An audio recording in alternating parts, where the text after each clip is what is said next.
Hello students, आज की हम अपने इस क्लास में चैप्टर नंबर 7 यूनिट 4 का स्टार्ट करने जा रहे हैं। So in this chapter these are few topics. So we discuss all the topic one by one. Our first topic is alternating current. So dear students, आपने 10th class में study किया था कि आपके जो करंट है वो आपके दो टाइप का होता है। एक आपका होता है अल्टरनेटिंग करंट, एक आपका होता है डायरेक्ट करंट, राइट। सो उसी से रिलेटेड हम ये कुछ पढ़ने जा रहे हैं। सो हम स्टार्ट कर रहे हैं अपना पहला topic, that is alternating EMF. तो अल्टरनेटिंग मीन्स जो अपने आप को पीरियोडिकली चेंज करे। ईएमएफ आप समझते ही हैं, electromotive force. So alternating EMF is that EMF which continuously changes in magnitude and periodically reverse its direction. Alternating current को क्या बोलेंगे?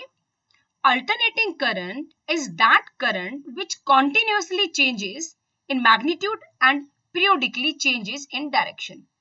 आप एक डायग्राम में देखें बच्चों, यहाँ पे स्क्रीन पे आपके पास दो डायग्राम है।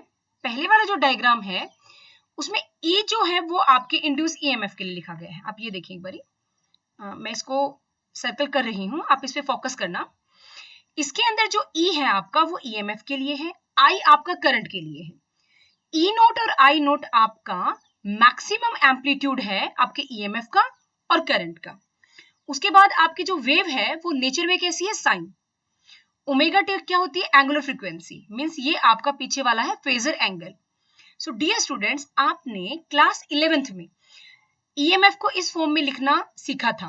कौन से वाले चैप्टर में, ऑसिलेशंस वाले चैप्टर में। ओके, दूसरे डायग्राम में आपको दिखाया गया है ईएमएफ और करंट को ही, लेकिन कोसाइन वेव में। सो प्यारे बच्चों, what is the difference between a sine wave and a cosine wave? एक बेसिक सा डिफरेंस है, आपको ऐसे नहीं पता चलेगी कि ये वेव साइन है या कोसाइन वेव है, ठीक है। आप उसके ओरिजिन से पता लगा सकते हैं, स्टार्टिंग पॉइंट से। आप यहाँ देखिए, जो साइन वेव है वो ओरिजिन से स्टार्ट है। Please focus on my pointer कि जो साइन वेव में जो आपका करंट है, जो आपका ईएमएफ है, दोनों आपके ओरिजिन से स्टार्ट है, दोनों वेव्स। लेकिन कोसाइन वेव आपकी ओरिजिन से स्टार्ट ना होके, आप ये देखिए, ये डिस्टेंस कवर करके ये आपका करंट है और ये आपका क्या है, आपका ईएमएफ है। कहने का मतलब ओरिजिन से स्टार्ट ना होके किसी पॉइंट से आपका ये स्टार्ट होती है, right. So this is the difference between a sine wave और अ कोसाइन वेव। दोनों आपकी फ्लक्चुएट करती हैं -1 और +1 के बीच में। मींस साइन की और कॉस की मैक्सिमम वैल्यू 1 होती है और मिनिमम वैल्यू -1 होती है। ये आपने 10th क्लास में आपके ट्रिग्नोमेट्री वाले चैप्टर में रीड किया था बच्चों। सो यहाँ पे जो सिंबल्स लिए गए हैं उनके बारे में एक बार बताते हैं आपको। E और I जो है वो है instantaneous value of EMF and current. अब आप पूछेंगे कि मैम ये इंस्टेंटेनियस वैल्यू क्या होती है? ये एक पर्टिकुलर टाइम के ऊपर, एक particular fix value of time पे जो आपकी वैल्यू है करंट की या ईएमएफ की। जैसे अगर मैं बात करूं एग्जांपल के तौर पे, आप यहाँ देखना, वेयर माय पॉइंटर, ये देखो बेटा, ये टाइम मैं टिक लगा रही हूँ, आप यहाँ ऑब्जर्व करना, स्क्रीन पे मैंने टिक लगाया है, आप ये देखना, यहाँ पे टाइम आपका फिक्स है t/2। सो t/2 पे ऊपर जो पर्टिकुलर आपकी आई नोट री नोट की वैल्यू है, दोनों वैल्यू 0 है। सो इस टाइम पे जैसे t/2 मैंने टाइम को फिक्स कर दिया ना, तो इस टाइम को बोलते हैं इंस्टेंटेनियस। नेक्स्ट, ई नोट और आई नोट आपकी पीक वैल्यू को रिप्रेजेंट करते हैं, मैक्सिमम आपका कितना करंट है, मैक्सिमम आपका कितना ईएमएफ है उसको। Omega is the angular frequency, T is the instantaneous time and omega T, जिसको आप थीटा भी बोल सकते हैं, ये आपका होता है फेज। ओके, आगे आपको पढ़ाया जाएगा, एक आपकी होती है वेव आउट ऑफ फेज, एक आपकी होती है इन फेज, वो भी आपका अगले चैप्टर्स में आएगा तो हम डिस्कस करेंगे। सो नेक्स्ट इज एवरेज और mean value of alternating current. So ये आपकी क्या होती है स्टूडेंट्स?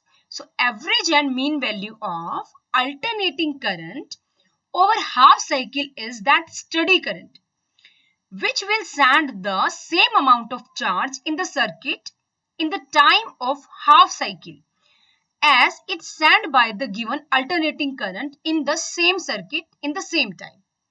अगर आप मैथमेटिकल इसको देखना चाहें, ऑब्जर्व करना चाहें, so let us start. क्या हम चार्ज को I इंटू टी लिख सकते हैं, हम स्मॉल चार्ज को करंट इंटू टाइम लिख सकते हैं। नेक्स्ट स्टेप में हमने करंट की value I note sine omega t को पुट किया, हमने इसका क्या किया, इंटीग्रेशन किया, क्योंकि स्मॉल के बाद हम अगर हमें कंप्लीट के लिए निकालना होता है सो हम उस चीज को क्या कर देते हैं, इंटीग्रेट। अब डी क्यू का इंटीग्रेशन करोगे तो आपके पास क्या आएगा, क्यू, राइट। और बाकी पूरी टर्म का इंटीग्रेशन करेंगे तो कॉस, जैसे आपका ये है sign omega T, sign omega T का इंटीग्रेशन आपका होता है बेटा माइनस कॉस ओमेगा टी, और ओमेगा आपका आ जाएगा डिवाइड में।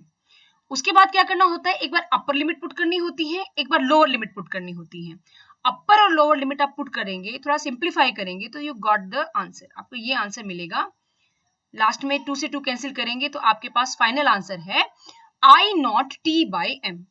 ठीक है, यहां से आप मीन और एवरेज करंट की वैल्यू को निकाल सकते हैं। थोड़ा सा इसको रोटेट करें तो आपके पास जो आंसर है, आप ये देखिए, मैं आपको यहां बताती हूँ। देखो, करंट जो आपका है उसको आप लिख सकते हो चार्ज बाय में टाइम, आप लिख सकते हैं। ठीक है, अब बात हो रही है बेटा मीन की। सो टाइम आप टी ना लेके बेटा जी क्या लेंगे, अब की बारी आप लेंगे टी बाय 2। ठीक है, और करंट कौन सा है आपके पास, यहाँ पे है मीन। सो प्यारे बच्चों देखो, ये जो एक्सप्रेशन है क्या यही नहीं लिखा हुआ है ना। नेक्स्ट स्टेप में क्या किया, नेक्स्ट स्टेप में हमने यहां से इससे क्यू की वैल्यू को निकाला और हमने इसमें पुट किया, थोड़ा सा सिंप्लीफाई किया, पाई की वैल्यू पुट की, 2 से उसको डिवाइड किया तो हमारे पास आंसर आएगा 0.637, और परसेंटेज में निकालेंगे तो परसेंटेज में आंसर आएगा 63.7% ऑफ आई नॉट। मीन जो आपका मीन या एवरेज करंट होता है वो आपका पीक वैल्यू का 63.7% होता है। यहां से इस बात का पता चलता है। अगर आप अल्टरनेटिंग करंट निकालते हैं तो आप ऐसे ही सिमिलर करके, आप इस एक्सप्रेशन के बाद बेटा जी आप सिमिलर करके वोल्टेज के लिए भी लिख सकते हैं सेम एक्सप्रेशन, बस जहां पे आपने आई लिखा है वहां पे आप रोटेट करके क्या लिख सकते हैं, आप वहां पे कन्वर्ट करके ई लिख सकते हैं। आई की जगह पे ई एम, आई नोट की जगह पे ई नोट। नेक्स्ट आप नीचे देखें, एवरेज और mean value of alternating current और EMF is 0 over a cycle as the positive and negative value get cancelled. कहने का मतलब, अगर हम कंप्लीट साइकिल की बात करें, प्रीवियस क्लास में भी मैंने आपको डिस्कस किया था, जो एसी होता है ना बेटा, एसी के अंदर एक्चुअली होता क्या है, उतनी ही साइकिल पॉजिटिव होती है, उतनी ही नेगेटिव होती है। सो कभी भी अगर बात होगी एवरेज की तो फाइनल आपका ईएमएफ या कुछ भी होगा वो क्या आएगा, वो 0 होगा। नेक्स्ट है रूट मीन स्क्वायर और वर्चुअल और effective value of alternating current. अब इसके अंदर हमें क्या करना है वो आप देखें। So let us start. Root mean square value of alternating current is that steady current which would produce the same heat in the given resistance in a given time as is produced by the given alternating current in the same resistance in the same time। कहने का मतलब जो आपकी heat produce होती है, आप यहां से चेक करते हैं, क्या हम हीट को आई स्क्वायर आर इंटू टी लिख सकते हैं। नेक्स्ट स्टेप में हमने आई स्क्वायर की value I not square sine square omega T ये पुट की। डीएच क्योंकि स्मॉल है हमने क्या निकाला, कैपिटल के लिए निकाला, मींस होल के लिए निकाला। होल के लिए क्या करेंगे, इंटीग्रेशन। इस पूरे टर्म का डायरेक्ट जब इंटीग्रेशन करेंगे, अपर लिमिट और लोअर लिमिट को पुट करेंगे, तो आपके पास जो वैल्यू आएगी बच्चों वो आएगी H equal to I not square R T by में 2। इसके अंदर आपको थोड़ा सा ध्यान देना है, ओमेगा को हम रिप्लेस कर सकते हैं बेटा 2 पाई बाई टी से। तो जब इसमें आप फाइनल इसको कर लें तो उसके बाद जो ओमेगा आए उसकी वैल्यू को 2 पाई बाई टी पुट करना। नेक्स्ट, क्योंकि हम वर्चुअल वैल्यू कर रहे हैं बात, सो हम आई की जगह पे क्या लिखेंगे, आई वी। सो आप एक बार चेक करें बेटा, ये जो रिलेशन है इस रिलेशन की बात हो रही है। सो आप यहां चेक करें, जो आपके पास आई वी है, आई आर एम एस है, आई इफेक्टिव है, उसकी वैल्यू होती है आई नोट बाय रूट 2। ऐसा लिख के हमने क्या किया, रूट 2 की वैल्यू होती है 1.414। जब 1 अपॉन में 1.41 को सोल्व करेंगे आप तो आपके पास एक्सप्रेशन आएगा ये 0.707। इसको अगर परसेंटेज के फॉर्म में देखेंगे तो आपके पास आंसर आएगा 70.7%। अब सिमिलर करके जैसे हमने पिछले वाले केस में किया था, हम ईएमएफ को भी लिख सकते हैं। जस्ट हमें क्या करना है बच्चों, आई वी की जगह पे ईवी लिखना है, आई नोट की जगह पे ई नोट लिखना है, तो इजीली हम इसको क्या कर सकते हैं, फाइंड आउट। आई थिंक मेरा पिक इसके सामने है, मैं इसको थोड़ा सा रिमूव करती हूँ। Okay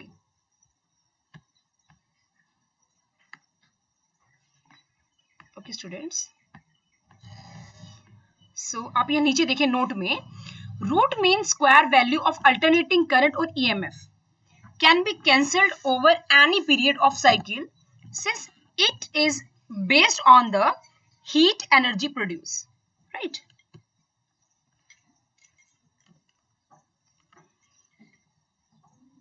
Okay, wait a minute. So next is relative value, peak value and mean value of alternating EMF. उनके अंदर आप अगर रिलेशन निकालना चाहें तो क्या रिलेशन होगा, आप देखिए एक बारी। yes, you can observe. Okay students, EM या E एवरेज को हम लिखते हैं 0.370 E नोट। अब ये जो यहाँ पे एक डायग्राम है आपके पास, आप इसमें देखें, wait a minute. Okay students, so let us start again. आप यहाँ पे देखें बेटा, ये जो आपके पास है E नोट, ये आपके पास पीक वैल्यू है, EV आपके पास वर्चुअल वैल्यू है, EM आपके पास मीन वैल्यू है। तो सबसे ज्यादा कौन हुआ, पीक, उसके बाद सेकेंड वर्चुअल और सबसे कम मीन वैल्यू, राइट। सो ये मैथमेटिकल एक्सप्रेशन है दोनों के, जो हमने अभी ड्राइव किए हैं पीछे। आगे टिप्स में क्या कहता है, the given value of alternating EMF and current are virtual value unless otherwise specified. जैसे एग्जांपल देखें आप, अपने जैसे वोल्टेज अप्लाई की सपोज 230 वोल्ट एसी में, तो जो हमारी वर्चुअल वैल्यू होगी, आरएमएस या इफेक्टिव वैल्यू होगी, ये वो वैल्यू होती है बेटा। अब कई स्टूडेंट बोलेंगे कि मैम ये अभी हम जो पढ़ रहे हैं ये हमें यूज कहाँ होने वाला है, हम इसको कहाँ पे डील कर रहे हैं, डेली लाइफ में, डे टू डे लाइफ में, रियल लाइफ में कहाँ यूज करें। So dear student, real life में हम बहुत सारे एक्सपेरिमेंट आपके एसी और डीसी से रिलेटेड करंट के साथ करते हैं, अपने घरों में भी अपना करंट आता है। तो अगर हमें पता होगा कि कितनी वैल्यू है, कितनी वोल्टेज है, तो जहां पे अपने पावर स्टेशन होते हैं वहां से अपने पास जो करंट है वो ट्रांसफर होके आता है। सो हम लोग तो इसको यूज नहीं करते बच्चों अपने घर में, हम तो सिर्फ हमें ये पता है कि अपने घर में एसी करंट आ रहा है, डीसी करंट आ रहा है, ये वोल्टेज है ना, या अपने घरों में जो अप्लायंसेज होते हैं उसके ऊपर करंट रेटिंग होती है। जैसे सपोज अगर आपने नया नया फ्रिज लिया, उस पर सपोज लिखा है कि 220 वोल्ट पे काम करेगा, है ना, और अगर मान लो कभी कभार वो आगे से पावर सप्लाई आ जाती है ज्यादा, सो उससे अगर हमने स्टेबलाइजर नहीं लगा रखा है, स्टेबलाइजर क्या करता है, वोल्टेज को स्टेबल करता है, अगर वो ना लगा रखा है तो ये चांसेस हो सकते हैं कि हमारा फ्रिज ज्यादा वोल्टेज आने से डैमेज हो सकता है। सो अगर हमें नॉलेज होगी कि यस ये अप्लायंसेस इस एसी में नहीं लगाना, इसको डीसी में नहीं लगाना है ना, कई बार क्या होता है बेटा, तो हम उस चीज को बचा सकते हैं। कई बार अगर आपने नोट किया है, दिवाली के ऊपर हम लड़ी लेके आते हैं, चाइनीज लड़ी, आपने नोट किया होगा।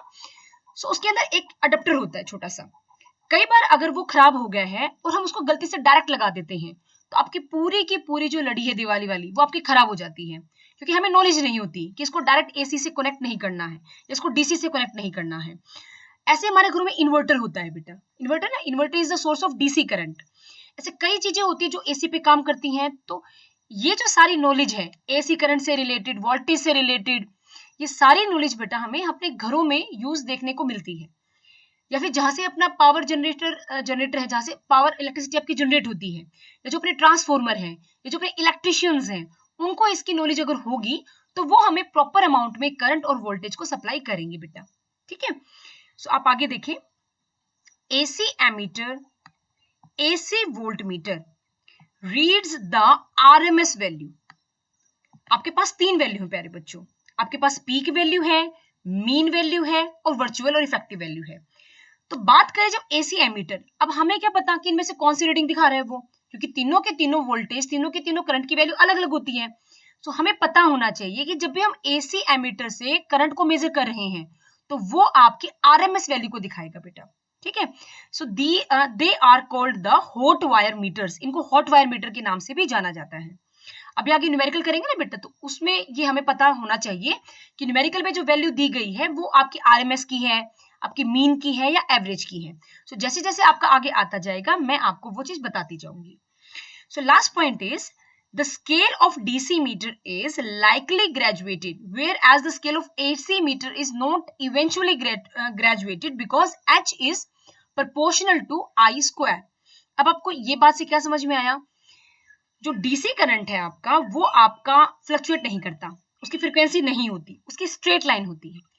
लेकिन जो एसी करंट में हीट है आपकी वो आई स्क्वायर के प्रोपोर्शनल है, सो उसका ग्राफ स्ट्रेट लाइन ना आके कर्व लाइन आता है ना। तो हम उसको बात करते हैं कि अगर हम मीटर लगाएं, जिसे हमें एसी करंट को मेजर करना है, डीसी करंट को मेजर करना है, सो हम उसको कैसे मेजर करें, ये वहां पे हमारी हेल्प करेगा।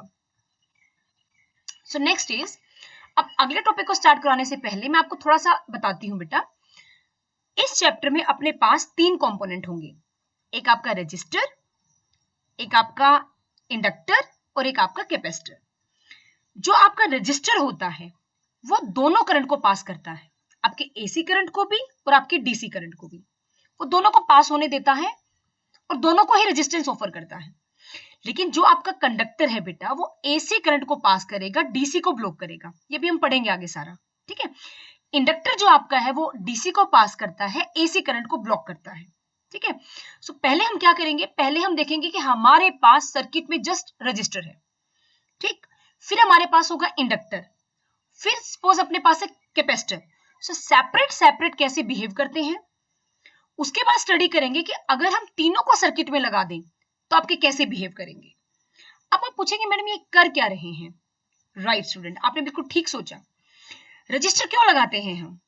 अपने घरों में इलेक्ट्रिकल करंट आता है, वो एक लिमिट से ज्यादा ना आए तो हम रेजिस्टेंस अप्लाई करते हैं, क्योंकि रेजिस्टेंस लगाने से करंट का फ्लो रजिस्ट होता है, एक सेफ लिमिट तक ही अपने डिवाइस में रेजिस्टेंस करंट जा पाता है। इंडक्टर आपका मैग्नेटिक फील्ड को स्टोर करता है, सो मैग्नेटिक फील्ड को स्टोर करने के लिए हम इंडक्टर यूज करेंगे तो हमें उसकी नॉलेज होनी चाहिए। कैपेसिटर हमारा इलेक्ट्रिक करंट को, चार्ज को स्टोर करता है, ठीक है। जैसे अपने मोबाइल फोन में बैटरी चार्ज होती है ना बेटा, बैटरी चार्ज हो गई, डिस्चार्ज हो गई, तो वहां पे कैपेसिटर्स लगे होते हैं, ठीक है। सो अब हम इसको डिस्कस करेंगे। अब डिस्कस में करना क्या है, यस, सो आप टॉपिक को रटे ना, ये जो आपका टॉपिक है ये बहुत ही इंटरेस्टिंग है, इसको थोड़ा सा एक गेम टाइप में सीखते हैं। गेम टाइप में कैसे, मैं आपको बताती हूँ। आप टॉपिक को स्टार्ट करने से पहले सुनना। जैसे अपने पास 3 बंदे हैं भाई, एक रजिस्टर, एक इंडक्टर और एक कैपेसिटर, ठीक है। 3 बंदों के पास 2 चीज है, जैसे एक ईएमएफ और एक करंट, ठीक है। अब हम देखते हैं कि सपोज आर है हमारे पास, सो आर के केस में जो ई और आई है उनमें हो जाएगी रेस। हम ये मान के चलते हैं कि हमारे पास 3 राउंड है, register round, capacitor, inductor round. अब रजिस्टर राउंड के अंदर हमारे पास 2 बंदे भाग रहे हैं, एक आपका ईएमएफ है और एक आपका करंट है, ठीक है। तो हम क्या देखेंगे कि दोनों ही आपके क्या रहेंगे, मैच ड्रॉ करवा देंगे, कि दोनों सेम जाएंगे, दोनों में फेज डिफरेंस नहीं होगा। सेकेंड केस में सपोज हम इंडक्टर का बात करें या कैपेसिटर की, उस केस में एक में आपका ईएमएफ आगे जाएगा कैपेसिटर से, कैपेसिटर वाले केस में सपोज जैसे मैं अगर बात करूं प्रॉपर, तो कैपेसिटर वाले केस में जो करंट है आपका वो आगे निकल जाएगा वोल्टेज से, और इंडक्टर वाले केस में आपका जो ईएमएफ है वो आगे निकल जाएगा करंट से। सो ये टाइप का हम थोड़ा स्टडी करेंगे। तो शायद आपको अभी मैडम की बात थोड़ा कंफ्यूजिंग लगे कि मैम पता नहीं क्या बोल रहे हैं। सो मैं तीनों टॉपिक को करवा के आपसे फिर दोबारा से ये बात पूछूंगी, तो आप मुझे बताना कि आपको ये वाली बात जो अभी मैंने आपको बताई ये आपको क्लियर हुई कि नहीं हुई। सो लेट अस स्टार्ट। पहले हम बात करेंगे एसी की। एसी के अंदर एसी सर्किट है और हमने सिर्फ एक चीज लगाई है, रजिस्टर। ये जो है ना बेटा, ये सिंबल होता है अल्टरनेट करंट का, एसी करंट का। कोई पूछे एसी करंट का सिंबल क्या होता है, तो ये। कोई पूछे डीसी का बनाओ, तो डीसी के लिए आप क्या लगा सकते हैं, ऐसे सेल या बैटरी। सेल और battery is a symbol for DC, and ये जो आपका ये वाला है ये आपका एसी का होता है। Let us start. हमने ईएमएफ अप्लाई किया, E equal to E not sine omega T, right. Current को हम ओम्स लॉ से E बाय R लिख सकते हैं बच्चों। यहां पे हमने कुछ नहीं किया, just wait a minute students, okay, यहाँ पे आपने देखना हमने कुछ नहीं किया, जस्ट ई की वैल्यू ऊपर वाले रिलेशन से उठा के पुट कर दी। ओके, नेक्स्ट आप देखें, अगर मैं ई नोट बाई आर को आई नोट लिखूं तो क्या मेरे पास करंट क्या आ जाएगा, I naught by sine omega t नहीं आ जाएगा बेटा। अब आप पीछे वाली चीज को ऑब्जर्व करो, ये होता है फेज, ठीक है। तीनों केस में हम इसको स्टडी करेंगे, फेज को, क्योंकि फेज ही हमें बताएगा कि हमारी वोल्टेज आगे जाएगी या करंट आगे जाएगा। सो रजिस्टर के केस में हमारा फेज है सेम, लिखा भी है EMF and current are in same phase. अब आप एक बारी फेजर डायग्राम देखें, इन ई और आई के लिए रेजिस्टेंस के केस में फेजर डायग्राम बनेगा ये वाला, ठीक है। ये ईएमएफ है, वो आपका करंट है, ये दोनों क्या दिखा रहे हैं कि दोनों का फेज क्या है, सेम, ठीक है। आप इसको ध्यान से ऑब्जर्व करें, और दोनों क्या दिखाएंगे, एक स्ट्रेट लाइन में दिखाएंगे। आप इसको ऑब्जर्व कर लें और अपने माइंड में इमेज बना लें, क्योंकि अब आपको कंपेयर करना है नेक्स्ट केस के साथ में। सो नेक्स्ट इज, अगर हमने इंडक्टर लगाया तो इंडक्टर के केस में ई को क्या लिख सकते हैं, ई नोट साइन ओमेगा टी। अब इंडक्टर कितनी वोल्टेज ड्रॉप करता है, minus L D I by D T. ये हम बहुत बारी पढ़ चुके हैं चैप्टर नंबर 6 में ईएमआई में, कि इंड्यूस ईएमएफ जो आपका इंडक्टर के केस में है वो आपका minus L D I by D T होता है, राइट। यहां पे अगर मैं ई की वैल्यू को E naught sine omega t put कर दूं, थोड़ा सा देखो इसमें मैंने क्या किया, इस रिलेशन में ई की value E naught sine omega t put की, और अगले रिलेशन में मैंने थोड़ा सा इसको मॉडिफाई किया, डी आई को मैं एक साइड लेके गई हूं, E naught by L sine omega t को हमने सेकेंड साइड रखा। सो आप देखिए हमारे पास एक्सप्रेशन क्या आएगा, यस। अब प्यारे बच्चों आप एक बात को तो गांठ बांध लें, फिजिक्स में हमेशा स्मॉल लेके टोटल के लिए इंटीग्रेशन किया जाता है। So d I is the small current, total अगर मुझे चाहिए था तो मैंने उसको क्या कर दिया, इंटीग्रेशन, यस। इंटीग्रेशन में क्या होता है, कांस्टेंट टर्म इंटीग्रेशन से हमेशा बाहर आती है, जो कि इस केस में ई नोट बाई एल है, उसको हमने बाहर निकाला। अब साइन ओमेगा टी का इंटीग्रेशन प्यारे बच्चों आपको लर्न करना पड़ेगा, क्या होता है, क्योंकि बार बार आ रहा है, माइनस कॉस ओमेगा टी, और जो ओमेगा टी है उसका ओमेगा वो नीचे आएगा। तो इस चीज से जब आप इसका इंटीग्रेशन करके नीचे लिखेंगे आप, तो आपके पास फाइनल आंसर आएगा E naught upon omega L into minus cos omega t, ठीक है। अब आप एक मुझे बात बताना, 10th क्लास की बात पूछ रही हूं मैं, 10th क्लास की बात है, अभी कोई नई बात नहीं है 12th की। वहां पे आप एक मुझे बात बताना, क्या हम माइनस कॉस ओमेगा टी को, yes, minus cos omega t को sine omega t minus pi by 2 लिख सकते हैं कि नहीं लिख सकते, यस। क्या हम कॉस ओमेगा टी को sine omega t minus pi by 2 लिख सकते हैं कि नहीं लिख सकते, हम लिख सकते हैं बेटा। नेक्स्ट स्टेप में क्या किया हमने, ई नोट अपॉन ओमेगा एल को हमने आई नोट माना है, ठीक है। अब आप एक बार कंपेयर करें, ईएमएफ जो हमने अप्लाई किया था वो था ओमेगा टी, मैंने क्या बोला था, हमें सिर्फ इस चीज पे फोकस करना है। यहाँ पे हमारे पास ई है ओमेगा टी, लेकिन यहाँ पे करंट में जो हमारे पास ओमेगा आया है वो हमारा omega t minus pi by 2 नहीं आया है, मींस ओमेगा टी में से फेज में से 90 डिग्री एंगल लेस हो गया।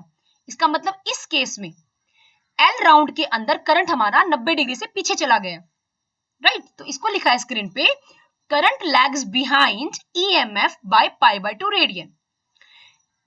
अब नेक्स्ट स्टेप पे आप एक बार ध्यान देना बेटा, एक है एक्सएल, यहां लिखा गया है, एक्सएल को बोलते हैं, मैं एक बार थोड़ा राउंड करके बताती हूँ आपको, आप इसको देखना बेटा, प्लीज स्क्रीन पे फोकस करना।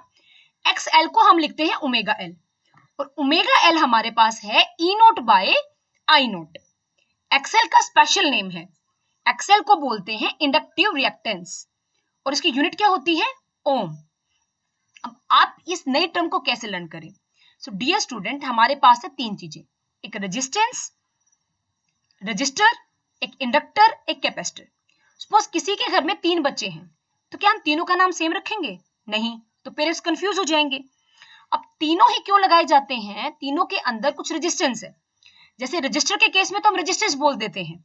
अब इंडक्टर अगर करंट का अपोज करता है तो उसको भी अगर रेजिस्टेंस बोलेंगे तो फिर हम कंफ्यूज नहीं हो जाएंगे बेटा।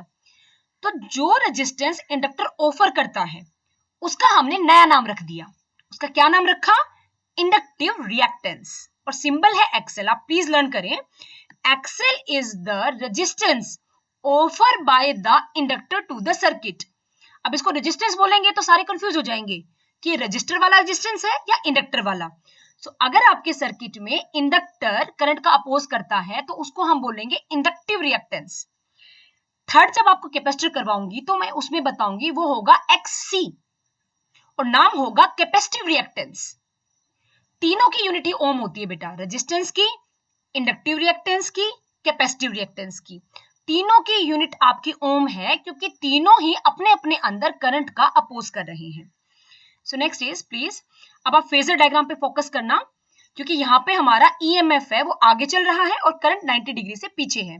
So please focus on the phasor diagram, क्योंकि एग्जाम में फेजर डायग्राम आपका बहुत ज्यादा इंपॉर्टेंट है, ये आपका बनाना आता है। अब यहाँ चेक करें बेटा, ये आपका EMF है ऊपर से स्टार्ट, लेकिन करंट देखो हमने 90 डिग्री नीचे से स्टार्ट किया है। और इस डायग्राम में देखो ये अपना करंट EMF है और करंट को हमने 90 डिग्री नीचे नहीं बनाया आपका, प्लीज आप फोकस करें इसमें। रजिस्टर के केस में दोनों एक लाइन में थे क्योंकि दोनों में कोई फेजर डिफरेंस नहीं था।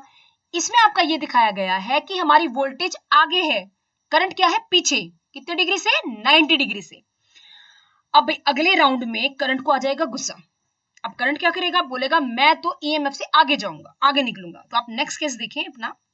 यस नेक्स्ट है आपका कैपेसिटर का राउंड। कैपेसिटर में अगेन हमने कैसे स्टार्ट किया, E = E0 sin omega t। अब कैपेसिटर कितनी वोल्टेज ड्रॉप करता है हमें वो पता होनी चाहिए, ठीक है। तो आप यहां देखें बेटा, एक बार मैं आपको थोड़ा सा बताती हूँ। चार्ज को हमने ये लिखा है। अब मैडम ये क्या लिख दिया, आप ये सोचेंगे मैडम ने लिखा है, आप 12th क्लास की पहली यूनिट में पहुंच जाओ।